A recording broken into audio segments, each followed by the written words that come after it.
Salut, c'est Boxkick. Hier on a regardé France-Canada et c'était pas trop mal. C'était pas trop mal car la France s'est imposée dans ce match du groupe des 41-18, victoire assortie d'un bonus offensif qui rapporte donc 5 points à l'équipe de France. La France a très tôt pris le score par un essai de Wesley Fofana et a ensuite inscrit 4 essais, soit 5 essais en tout, largement suffisant pour inscrire le point du bonus offensif, ce fameux point du bonus offensif. Se sont succédés dans l'embut canadien après Wesley Fofana Guillem Guirado, Rabah Slimani, Pascal Papé et Rémi Grosso. A noter que le Canada est parvenu à inscrire 2 essais, pas trop moches en plus, le premier par son ailier supersonique DTH Van der Merwe. Et quelques minutes plus tard, c'est Carpenter qui scorera le second essai canadien. En ce qui concerne le déroulement de ce match, on remarquera tout de même le 100% réalisé au pied par notre cher Frédéric Michalak, auteur d'une très bonne partie également dans la conduite du jeu français avec plusieurs franchissements à son actif. On ne peut pas tout à fait en dire autant de son ami toulonnais Sébastien Tillousbord qui a été un petit peu moyen derrière la mêlée française.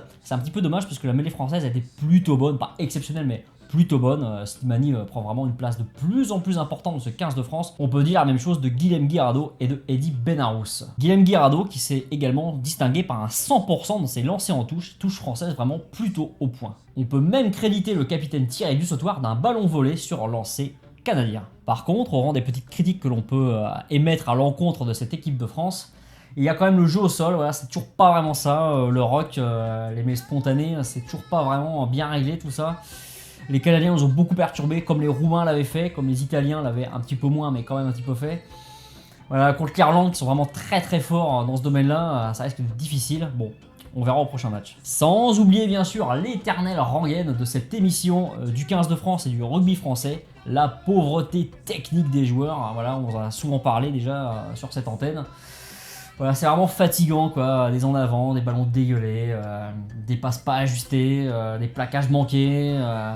Contre l'Irlande, ça ne pardonnera pas. Contre l'Irlande, ça ne pardonnera pas, donc là, ça c'est interdit quoi. Et enfin, le moment où on n'a rien compris, comme on dit maintenant sur Rugbyrama, voilà les 5 minutes de trou d'air, 5 minutes de trou pendant lesquelles les 2 essais canadiens ont été scorés. Voilà, 5 minutes pendant lesquelles l'équipe de France a quitté le terrain, quasiment, il n'y avait plus personne.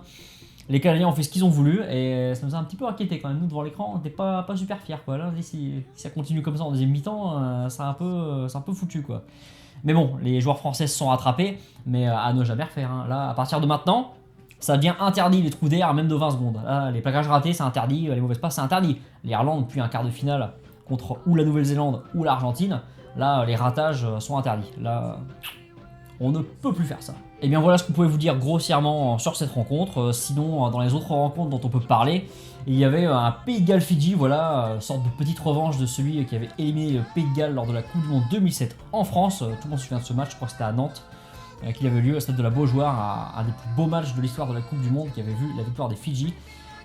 Les Gallois se sont vengés, ils ont gagné, mais sans prendre le point du bonus offensif si important dans cette poule A.